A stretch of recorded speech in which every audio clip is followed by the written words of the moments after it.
Il y a des noms qui éveillent la curiosité, d'autres qui divisent, mais il en est un qui éveille les cœurs, bouleverse les consciences et continue, depuis plus de 1400 ans, de choquer le monde entier. Muhammad, paix et bénédiction sur lui. Qui était cet homme né dans le désert de l'oubli, mais dont la lumière a traversé les siècles jusqu'à illuminer les ténèbres de millions d'âmes? Comment un orphelin de la Mecque, sans armée, sans richesse, sans statut, a-t-il pu transformer le destin de l'humanité? Par la seule force de son message et la pureté de son cœur. Et si ce que tu croyais savoir sur lui était loin de la vérité? Dans cette série, nous ne parlerons pas d'un homme ordinaire. Nous allons plonger dans l'histoire d'un envoyé qui a pleuré pour toi avant même que tu sois né. D'un homme choisi par Allah pour incarner la miséricorde dans un monde en ruine. Chaque partie de ce récit va t'emmener dans les profondeurs de la conscience humaine, au cœur des épreuves, des révélations, des trahisons, des miracles, et surtout dans la lumière subtile de l'amour divin. Le Coran dit « Et nous ne t'avons envoyé qu'en miséricorde pour les mondes » Sourate Al-Anbiya, verset 107. Mais cette miséricorde, le monde l'a-t-il vraiment comprise? Ou préfère-t-il détourner le regard? Pourquoi son nom dérange-t-il encore aujourd'hui les puissants? Pourquoi son exemple continue-t-il de libérer les âmes des chaînes invisibles? Prépare-toi à découvrir des vérités effacées, à ressentir ce que des milliers ont vécu dans le désert brûlant de la révélation, à marcher dans les traces d'un homme dont chaque pas portait la sagesse divine. Cette série n'est pas seulement un voyage historique, c'est une expérience intérieure, un miroir pour ton âme, une invitation à t'interroger. Et moi, que signifie Muhammad pour mon cœur? Avant qu'il ne parle au monde, avant que la révélation ne traverse ses lèvres bénies, il y avait un enfant orphelin, mais que le ciel regardait déjà avec tendresse. Muhammad n'est pas né dans un palais, ni sous les dorures des empires. Il est né dans le silence d'un désert sec et rude, où la chaleur brûle la peau, mais pas l'espoir. Son père, Abdullah, était déjà retourné à Allah avant même sa naissance. Sa mère Amina, douce et lumineuse, le portait dans son ventre avec une tristesse cachée, mais une confiance étrange. Elle savait que cet enfant n'était pas comme les autres. Peux-tu imaginer ce que cela signifie de naître seul, sans père, dans une société tribale où le statut dépend de ton sang et de ta richesse? Et pourtant, c'est dans cette fragilité que commence la force du prophète. Car Allah choisit toujours l'impossible pour manifester le miraculeux. Ton Seigneur ne t'a ni abandonné, ni détesté. Sourate Ad-Duha, verset 3. Le jeune Muhammad grandit dans l'ombre des tentes, élevé par les bras robustes de sa nourrice, Halima, au cœur du désert de Banu Sad. Là, la pureté de la langue arabe rencontrait la pureté de l'air, et l'enfant buvait chaque lever de soleil comme une promesse de paix. Mais les signes étaient déjà là. Un jour, alors qu'il jouait avec d'autres enfants, l'ange Jibril, Gabriel, descendit du ciel, ouvrit sa poitrine, en retira un caillot noir, le symbole du mal que l'humanité porte depuis l'Éden. Puis il purifia son cœur dans une bassine d'or. Le ciel avait déjà commencé son œuvre. Halima dit plus tard, « Depuis qu'il est entré dans notre maison, tout a changé. Nos animaux produisent davantage. La bénédiction nous accompagne. » Le désert savait. Le vent le sentait. Quelque chose d'invisible mais puissant émanait de cet enfant. À 6 ans, sa mère Amina mourut dans ses bras. À 8 ans, son grand-père Abdul Muttalib s'éteignit à son tour. À chaque perte, son cœur se renforçait. Non pas de rancune, mais de compassion. Ce que beaucoup ne comprennent pas, c'est que le prophète Muhammad a goûté à la solitude avant d'enseigner l'amour. Il a pleuré en silence avant de consoler des millions. Il a manqué d'affection. Pour que toi, tu ne sois jamais privé de miséricorde, ne t'a-t-il pas trouvé orphelin? Alors, il t'a accueilli. Sourate ad-Duha, verset 6. Et toi, qui écoutes, t'es-tu déjà senti abandonné?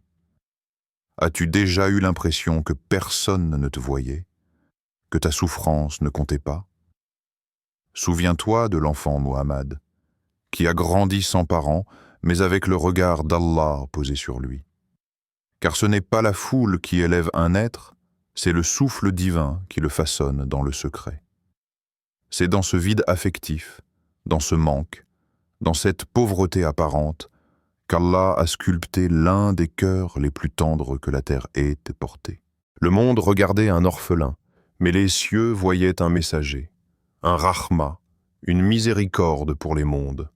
Il y a dans chaque être humain une soif silencieuse, une faim que ni l'or ni les honneurs ne peuvent apaiser.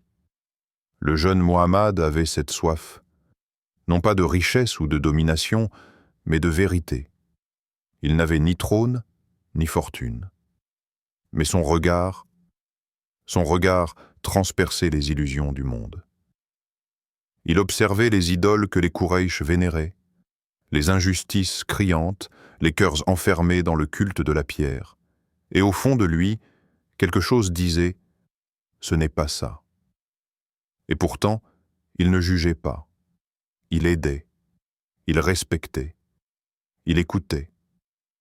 Il marchait doucement dans les ruelles de la Mecque, en silence, avec ce calme rare que seuls les amis d'Allah possèdent. Ils l'ont surnommé Al-Amin, le digne de confiance. Celui qui ne ment jamais, même dans les choses banales. Celui qui rend l'objet qu'on lui confie, même si on l'a trahi. Celui qui parle peu, mais dont la parole porte loin. Et dit « La vérité vient de ton Seigneur ».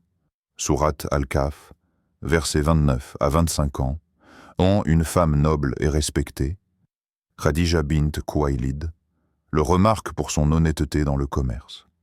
Elle l'observe. Elle interroge ses employés, tous disent la même chose. Cet homme ne ressemble à personne d'autre. Elle lui propose le mariage. Elle, la riche marchande. Lui, l'orphelin sans statut. Mais ce que beaucoup ignorent, c'est que ce mariage fut le premier refuge du prophète. Khadija deviendra la première à croire en lui. La première à le soutenir quand le monde le rejettera. La première à apaiser ses craintes quand il tremblera sous le poids de la révélation.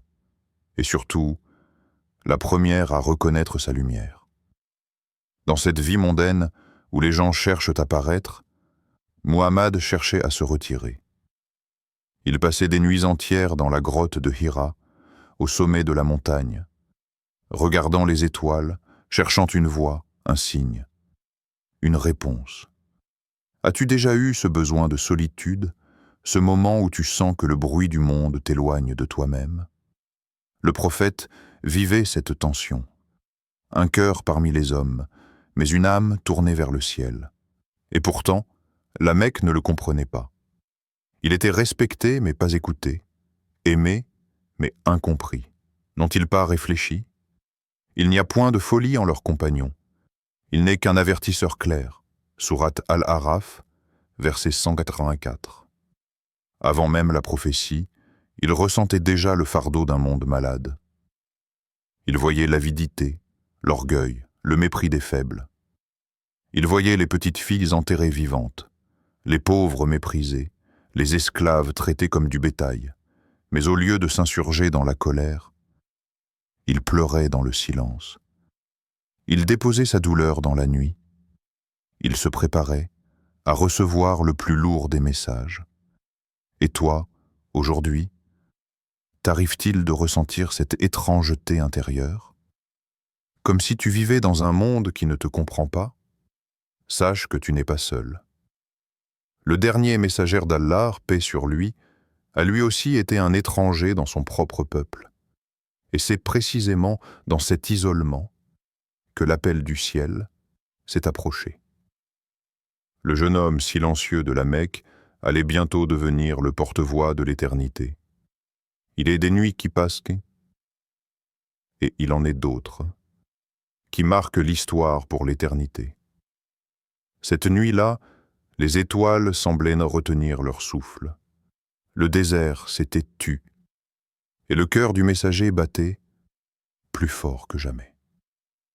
Muhammad était seul, dans la grotte de Hira, à l'écart du monde, à l'écart du bruit des idoles et des marchés, à genoux dans l'obscurité, cherchant Dieu sans le nommer, suppliant le ciel avec des mots simples, mais une soif brûlante. Et soudain, le silence fut brisé, une lumière, une présence, un frisson qui dépasse l'entendement humain, c'est l'ange Djibril, majestueux, imposant, inarrêtable. Il le saisit, le serre, et dit « Lisse ». Muhammad, paniqué, répond « Je ne sais pas lire ».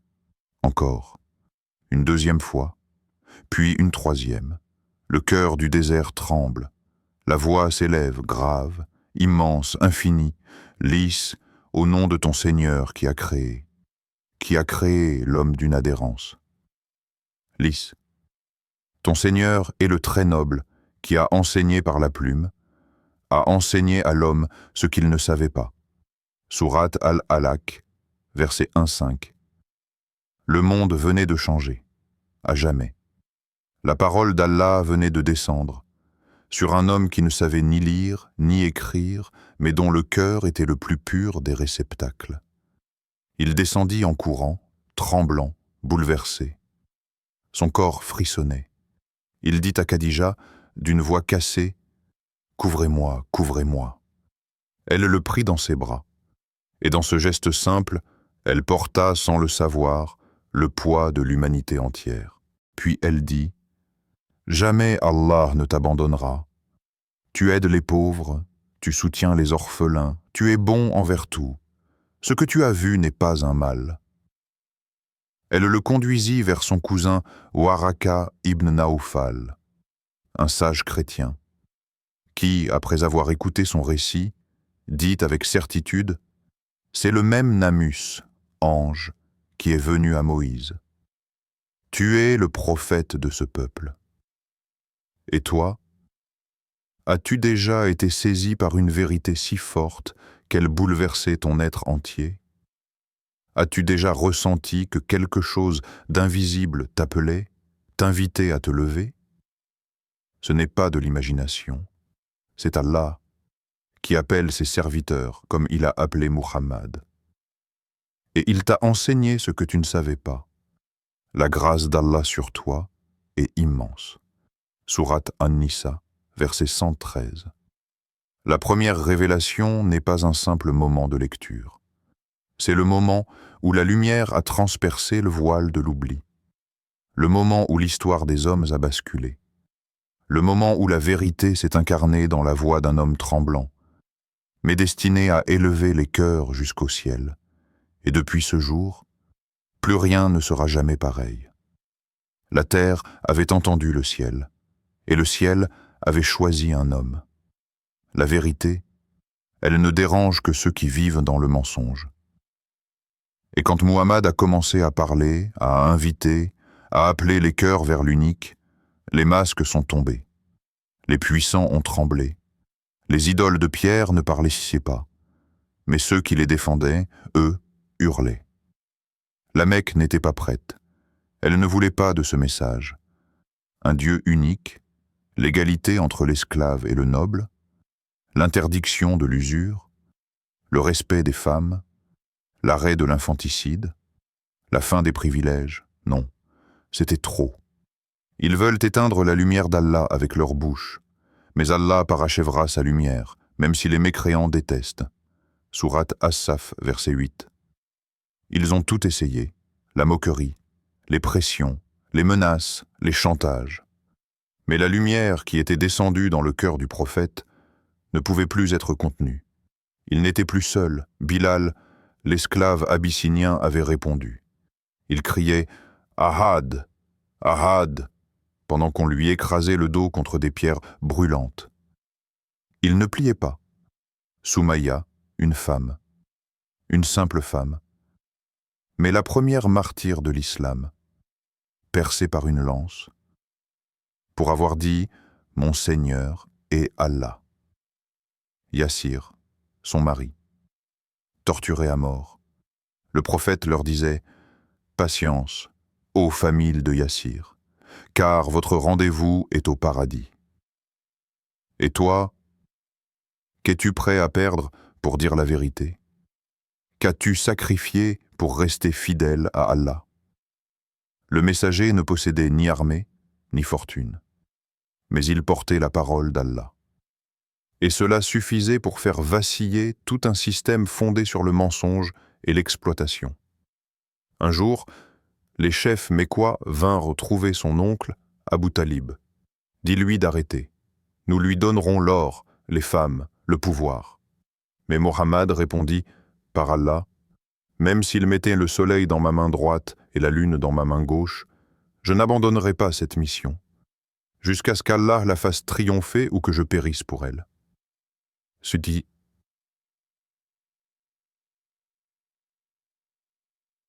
Plus qu'un dizaine. Notre Seigneur et Allah, puis se tiennent droit. Les anges descendent sur eux et disent « N'ayez pas peur, ne soyez pas tristes. Recevez la bonne nouvelle du paradis qui vous a été promis. » Sourate Fussilat, verset 30. La vérité avait trouvé voie, mais la vérité a un prix. Et ce prix, c'était l'exil, la douleur, la solitude. Les compagnons fuyaient vers l'Abyssinie. Le prophète était frappé, insulté, boycotté. Il perdra sa femme bien-aimée Khadija. Il perdra son oncle protecteur. Il connaîtra l'année de la tristesse. Mais malgré tout, il marchait, il tenait, il priait, il pleurait, mais il continuait. Et toi, quand tout s'écroule, quand tu es rejeté, moqué, isolé, te souviens-tu que le meilleur des hommes a connu l'humiliation avant la victoire? Car dans chaque larme versée pour Allah, il y a une lumière, et dans chaque injustice endurée pour lui, il y a une élévation. Après la nuit, vient toujours l'aube. Après l'exil, vient la demeure. Et pour Muhammad, après les larmes de la Mecque, il y eut la lumière de Médine. Il n'est pas entré dans cette ville comme un conquérant. Il y est entré comme un guérisseur, comme un prophète dont la seule arme était la miséricorde. Les gens de Médine l'attendaient, impatients, chaque jour, sous le soleil brûlant. Et quand ils l'ont vu apparaître, ils ont crié « Le prophète d'Allah est arrivé ». Les enfants couraient, les femmes chantaient, et les cœurs étaient guéris. Il y a certes pour vous dans le messager d'Allah un excellent modèle. Sourate Al-Ahzab, verset 21. À Médine, il ne s'est pas installé dans un trône. Il a construit une mosquée.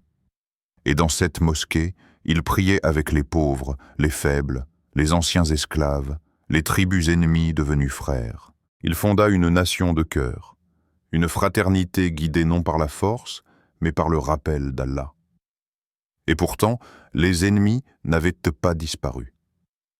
Les batailles arrivèrent, Badr, Uhud, Kandak. Et dans chacune, le prophète priait d'abord et combattait pour protéger la foi, jamais pour dominer. Un jour, lors de la conquête de la Mecque, il entra victorieux, avec 10 000 compagnons. Les Quraysh s'attendaient à la vengeance, mais il leur dit « Je vous dis ce que Yusuf a dit à ses frères. Aucun blâme sur vous aujourd'hui, qu'Allah vous pardonne. Il est le plus miséricordieux. » Et il les a tous graciés. Et nous ne t'avons envoyé que comme miséricorde pour les mondes. Sourate Al-Anbiya, verset 107.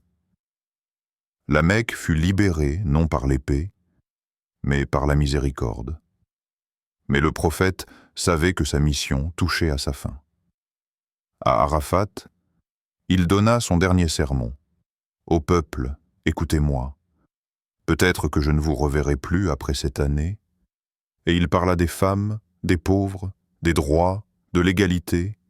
Il rappela que tous sont égaux devant Allah, qu'il n'y a de supériorité que par la piété. Puis, le silence du ciel revint, et l'ultime verset fut révélé. Aujourd'hui, j'ai parachevé pour vous votre religion, et accompli sur vous mon bienfait, et j'agrée l'islam comme religion pour vous. Sourate Al-Maïda, verset 3. Abu Bakr pleura. Il avait compris. Le messager d'Allah allait partir. Peu de temps après, alors que la ville reposait dans la tranquillité d'une foi bien établie, Muhammad tomba malade. Sa dernière prière fut celle de l'amour. Il leva les mains vers les cieux et dit doucement « Le compagnon suprême ». Puis, il s'éteignit. Les cieux se turent, Médine se figea. Umar hurla, mais Abu Bakr se leva et dit « Celui qui adorait Mohammed, qu'il sache que Mohammed est mort. Mais celui qui adorait Allah, qu'il sache qu'Allah est vivant et ne meurt jamais. » Mohammed n'est qu'un messager. Des messagers avant lui sont passés. S'il mourait ou était tué, retourneriez-vous sur vos talons. Sourate Al-Imran, verset 144. Et toi, t'as-tu déjà arrêté pour pleurer celui qui a pleuré pour toi, avant même ta naissance? As-tu réfléchi à ce que signifie être aimé par un homme que tu n'as jamais vu, mais qui a passé ses nuits à implorer pour toi? Il n'est plus là physiquement, mais sa lumière est en toi si tu la cherches. Et son exemple peut encore choquer le monde par sa douceur, sa force, sa sagesse. Et surtout, par son lien direct avec le Créateur, tu viens d'écouter l'histoire d'un homme qui n'a jamais élevé la voix par orgueil, mais dont chaque parole a élevé les cœurs. Tu viens de voir défiler une vie marquée par les pertes, les larmes, les combats, l'exil, mais aussi par l'amour, la miséricorde et la lumière. Muhammad, l'orphelin devenu modèle. Le silencieux, devenu porteur du message. L'homme sans richesse, mais dont le cœur est le plus riche jamais créé. Et le seul dont Allah a dit « En vérité, tu es d'un caractère sublime ». Sourate Al-Kalam, verset 4. Mais maintenant que tu sais, que vas-tu faire de cette connaissance? Est-ce que son exemple va rester une histoire parmi d'autres? Ou va-t-il devenir le miroir dans lequel tu regardes ta propre vie? Est-ce que tu vas continuer à chercher des repères dans des modèles vides, ou vas-tu te reconnecter à celui que le Créateur lui-même a choisi pour toi? Est-ce que tu pries comme il priait? Est-ce que tu pardonnes comme il pardonnait? Est-ce que tu pleures pour l'au-delà comme il pleurait pour sa communauté? Il n'a jamais vu ton visage, mais il t'a aimé. Il a demandé à Allah pour toi. Et maintenant, il t'appelle par son exemple, par sa vie, par le Coran qu'il a porté jusqu'à sa dernière respiration. Quiconque obéit au messager obéit en réalité à Allah. Sourate An-Nisa, verset 80. Ne laisse pas cette lumière s'éteindre. Allume-la dans ta vie, ravive-la dans ton cœur, et sois, toi aussi, un reflet de sa miséricorde dans ce monde brisé. Partage cette vidéo à ceux qui l'ont oubliée. Commente avec sincérité ce que le prophète représente pour toi. Et surtout, commence dès aujourd'hui à marcher sur ses traces. Qu'Allah te guide, qu'il remplisse ton cœur de lumière, et qu'il t'accorde, à la fin de ce voyage, la douceur d'un regard, d'un sourire, et d'un salam de Muhammad, au bord du bassin d'Al-Kawthar.